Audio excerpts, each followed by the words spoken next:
On this Sunday night, the federal plan to flatten the curve in the COVID-19 pandemic, reiterating the need to limit travel and self-isolate during this health crisis. This is our chance, right here, right now. The Prime Minister says nothing is off the table to slow the spread.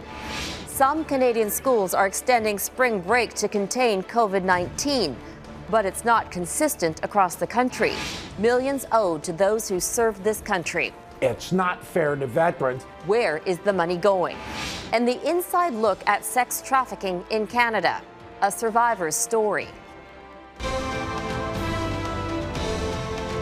Global National with Robin Gill. Good evening and thank you for joining us.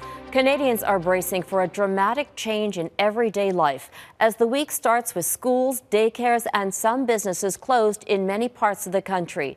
It's an effort to limit the impact of the global COVID-19 pandemic and protect those who are vulnerable to the new coronavirus. But the numbers in Canada keep rising. There are more than 300 cases of COVID-19 across the country. And as of today, it's in all provinces, with Nova Scotia announcing its first 3 presumptive cases. They're all related to travel.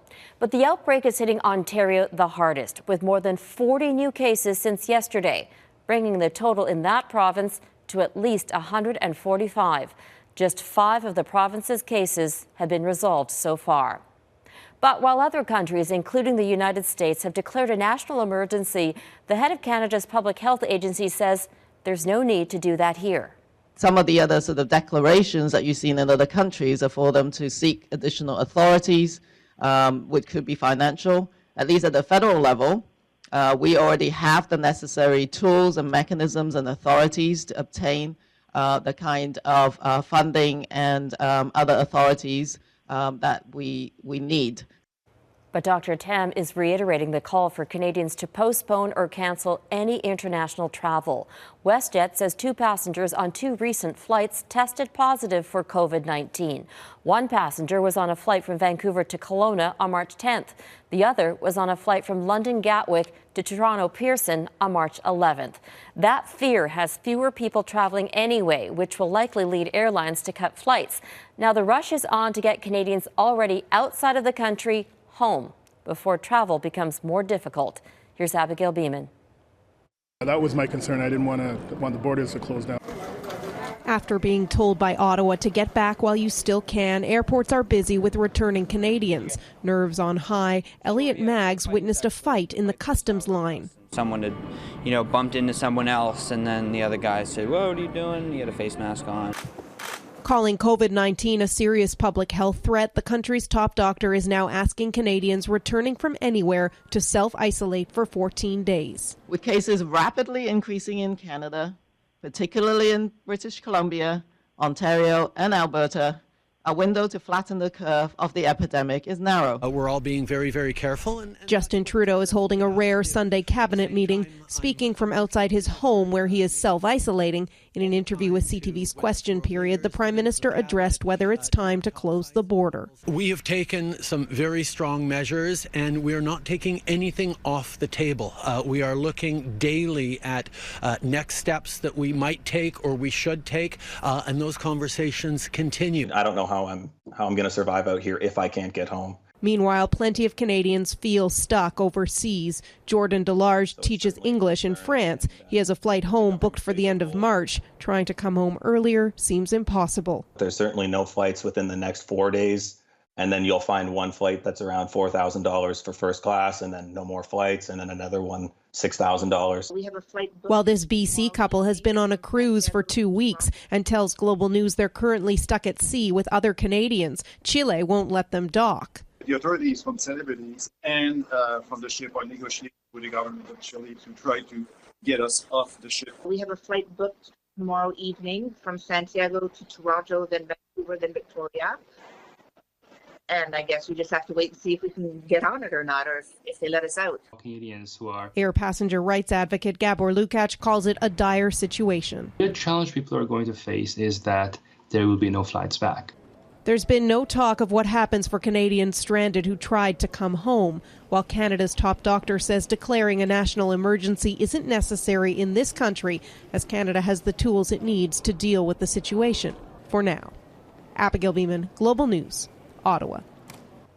The push to contain this virus continues among the provinces. Today, Quebec's premier ordered all bars, movie theaters, gyms and ski hills to close. Alberta, Nova Scotia and PEI are the latest provinces to announce school closures. Officials say these tough measures are required to keep people safe. Heather Yourex-West reports. We just have to take it day by day, I guess. 10-year-old Marigold Miyok will be doing her schoolwork from home this week after Alberta's premier announced tough new measures to control the spread of COVID-19. These include the immediate cancellation of all K-12 and post-secondary classes, as well as closure of licensed childcare and out-of-school care programs in Alberta. Schools and daycare centers will remain closed after March break for at least 2 weeks. And we will continue to review in consultation with public health.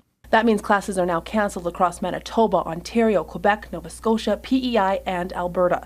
School remains open in Saskatchewan for now. If you have school closures, that has a dynamo effect. Parents may have to make arrangements either to stay home themselves or they make arrangements for care that may be worse than being in the school setting. Quebec's premier has also ordered all nightclubs, bars and movie theaters closed in his province. Restaurants can remain open, but only if they stay less than 50% full. Why do we do that? We do that because we think that right now we have to slow the increase in the number of people infected. So that's why we're asking for these additional measures. How many pages do you have? Back in Calgary, this mother thinks her province is doing the right thing. She and her daughter plan to remain at home as much as possible right now, willing to do all they can to curb the spread of COVID-19. Heather Yourex-West, Global News, Calgary. Here's a look at some of the consequences of this outbreak on businesses. Ontario is closing all casinos effective today and isn't saying when they'll reopen. Mirvish Theatre suspended performances until April 12th. Whistler Blackcomb, Canada's largest ski resort, has shut down for a week. Another ski resort, Mont Tremblant, has closed until further notice. Sportswear giant Nike is closing stores in Canada to limit the spread. And Cadillac Fairview, the company behind 19 shopping malls in Canada, is reducing hours. They'll be open from 11 a.m. to 7 p.m. At least 2 provinces are limiting testing for COVID-19. Health officials in Ontario and BC say the sickest patients are the priority and those who have not traveled outside of Canada but are showing symptoms. The provinces are trying to conserve supplies and ensure the healthcare system has the capacity to continue testing as numbers escalate. America's Federal Reserve swept into action today, slashing its benchmark interest rate to near zero in a bid to save the U.S. economy. The Reserve is trying to encourage lending to offset the impact of the outbreak. Travel is taking a hit, and so many Americans are scrambling to get home before they get stranded. They're being funneled into 13 airports to be screened. So far, 62 people have died in the U.S. from COVID-19, and there are more than 3,000 confirmed cases. But as more people return from abroad, that could change.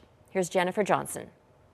Shoulder to shoulder, no social distancing at U.S. airports as Americans returning from Europe are forced to wait hours to be screened for COVID-19. Canadian travelers, too, coming from the U.S., concerned about what they'll face when they get home. I'm anxious about what awaits me when I get back to Canada, just as my arrival time gets later and later in the day. I'm worried about long lines at YVR for customs and worried that they're not going to have appropriate measures in place there to separate people for social distancing. Complicating the chaotic situation, a handful of TSA officers are now testing positive for the virus.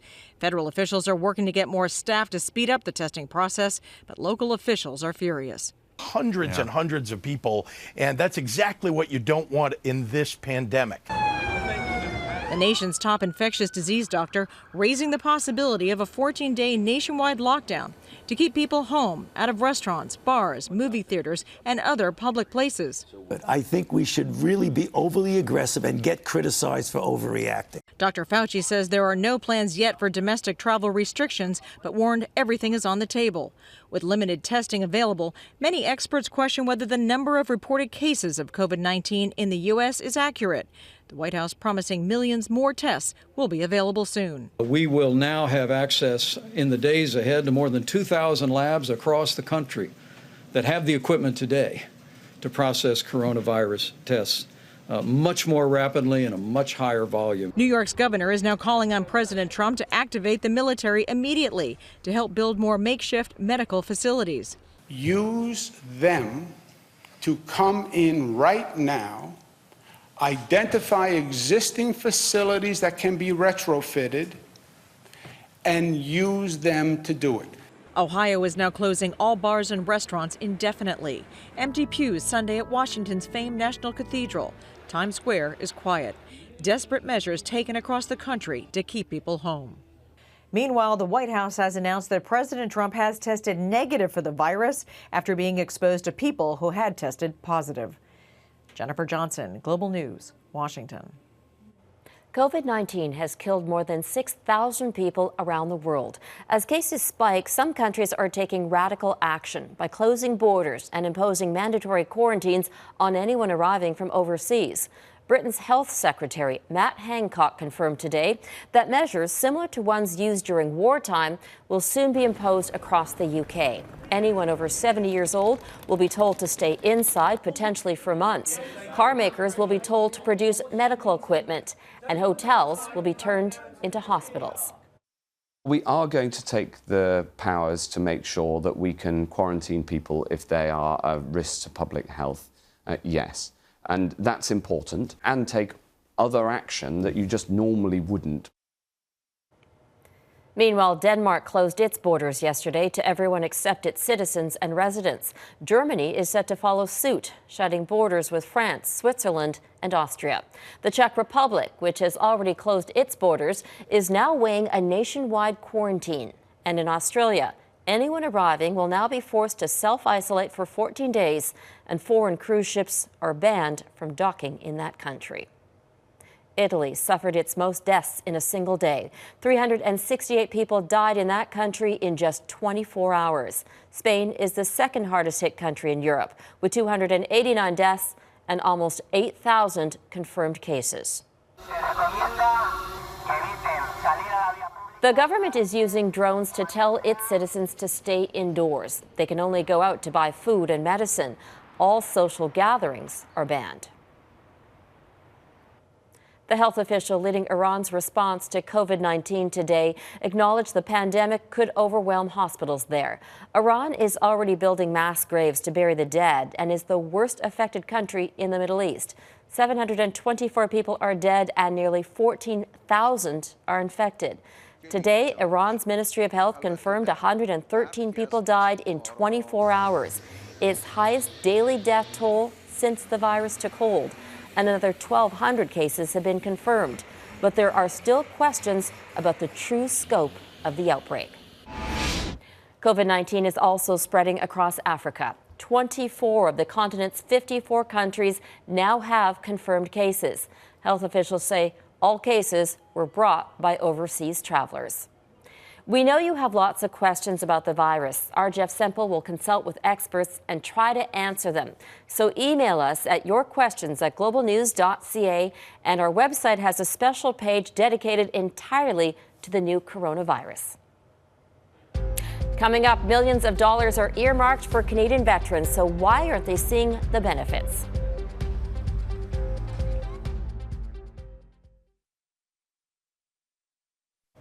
The federal government promised to take care of veterans as they transition out of military service. But new information obtained by Global News shows the Department of Veterans Affairs isn't spending all of the money it has budgeted for services. Instead, hundreds of millions of dollars are going back into government coffers. Michael Couture explains the impact on those who've served this country. It's clear how much these animals and this farm mean to Blair Davis. In fact, his wife says it's been a lifesaver for the former soldier. It gives me security to know that I know where he is at all times, that he can't just walk out the door, walk down the street and decide to get hit by a truck and kill himself. Davis's PTSD was so bad, he wanted to die. Part of the struggle was it took years for Veterans Affairs Canada to acknowledge his mental health concerns, including that his post-traumatic stress disorder was linked to a 1993 peacekeeping mission in Bosnia, where the horrors of war scarred him.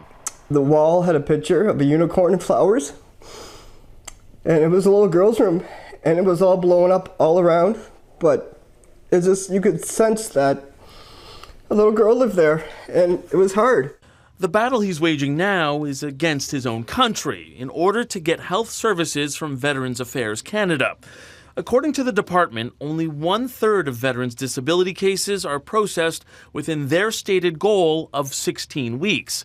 Officials say the average time is 32 weeks. Yet hundreds of millions of dollars earmarked for veterans are going unspent each year and are returned into government coffers. Here, Mr. O'Regan. Mr. O'Regan. Mr. Sargent. And in 2018, the House of Commons voted unanimously to carry forward unspent money for the sole purpose of improving services. However, in the 2018-2019 fiscal year, the Liberals let $105 million meant for veterans go unspent. It's not fair to veterans, and it is a direct violation or contradiction to what the Prime Minister of Canada promised veterans, not only this mandate, but the last mandate. Now, Blaze says legislation should be changed to hold the government to its promise. But that's not necessary, according to the government, adding Veterans Affairs can access unspent funds for the next year's budget.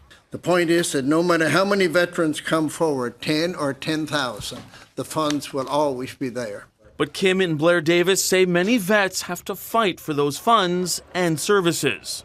But I'm not stopping till every family is taken care of, because it's about all the families. Michael Couteur, Global News, Ottawa. Still ahead, a deadly pipeline inferno in Nigeria that's far from the first.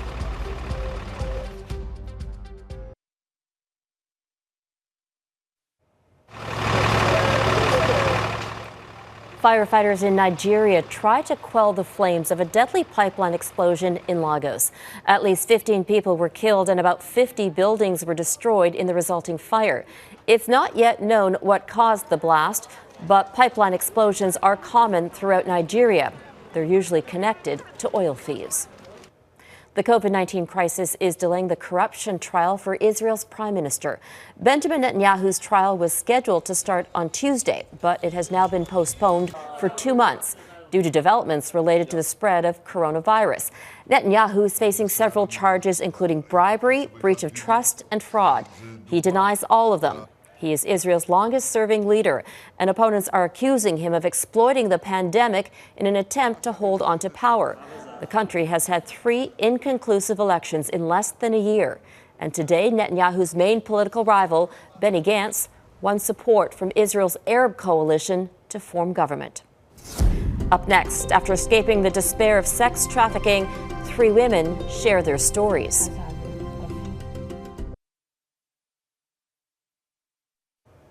It's a clandestine crime. Victims are abused, often become addicted to drugs, and they're afraid to break free. But some do. And tonight, in part 2 of our series, we're getting a rare glimpse inside sex trafficking in Canada. Jamie Dahl spoke with 3 survivors and has more on their story.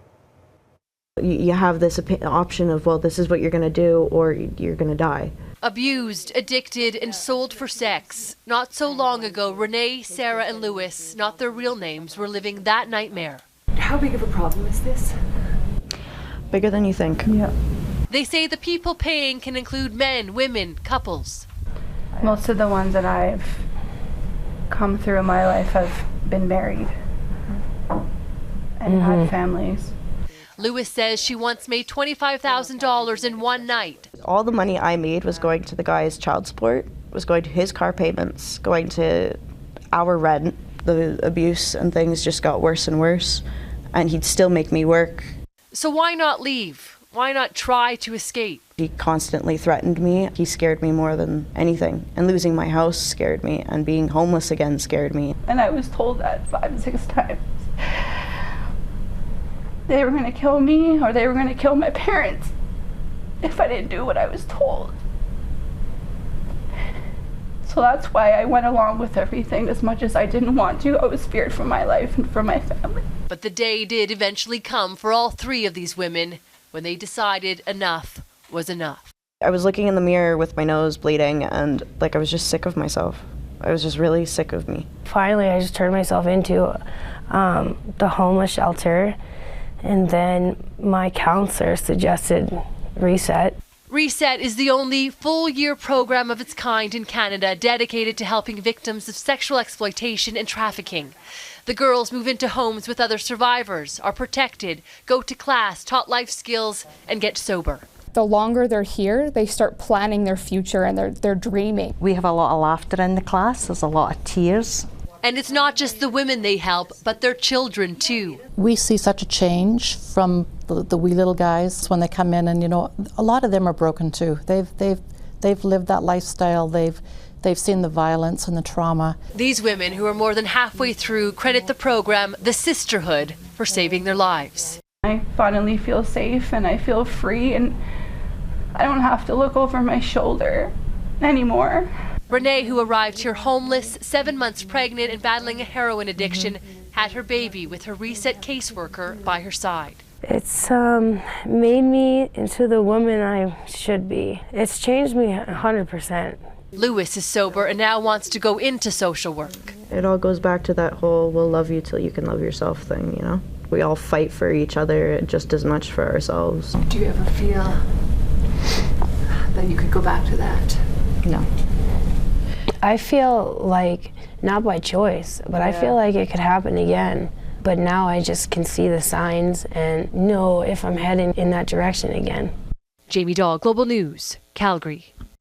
That is Global National for this Sunday. I'm Robin Gill. Tonight, Your Canada is Comox on Vancouver Island. Thank you for watching. Have a great night.